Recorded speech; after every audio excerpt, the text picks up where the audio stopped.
Անվտանգ եւ ապահով միջավայր խորագրով աշխատաժողովի թիրախում ամենափոքրերն են։ Կրթության, գիտության, մշակույթի, սպորտի նախարարության, Կզնակ հիմնադրամի եւ Դիլիջանի համայնքապետարանի գործակցությամբ անցկացվող աշխատաժողովը Դիլիջան եւ Իջևան համայնքների նախադպրոցական ուսումնական հաստատությունների պատասխանատուներին եւ աշխատակիցներին միավորել է կարևոր օրակարգի շուրջ՝ երեխաների համար անվտանգ միջավայրի ապահովումը։ Աշխատաժողովը թվով երկրորդն է, որ իրականանում է մեր հանրապետությունում։ Իր մեջ կրում է նպատակ փորձի փոխանակման, շփման, ինչպես նաև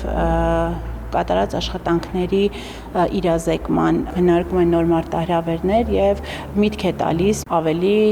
նոր ու ստեղծագործ կերպով մոտենալու աշխատանքին։ Աշխատաժողովը մեկնարկում է Դիլիջան համայնքի մանկապարտեզների աշխատանքային գործընթացը եւ շենքային պայմանները ներկայացնող տեսաֆիլմով։ Անվտանգ միջավայր, անվտանգ վարքագիծ այս ելակետային մոտեցմամբ են օրակարգի քննարկվող թեմաները։ Առողջ ու անվտանգ սննդից մինչև մանկապարտեզների արտաքին ու ներքին կահավորում, բռնության կանխարգելում եւ արձագանքում, մանկական հիվանդությունների եւ վարակների հակահրդեհային միջոցառումների իրազեկում։ Անվտանգ եւ ապահով միջավայրի մասին խոսելը շատ կարեւոր է, որպեսզի երեխաները իմանան, թե ինչ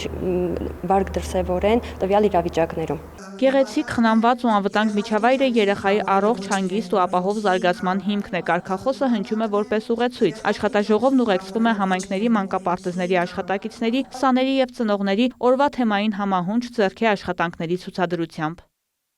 Բարդուի Արզումանյան, Գայանե Թամամյան, Վահե Թամամյան, լուրեր։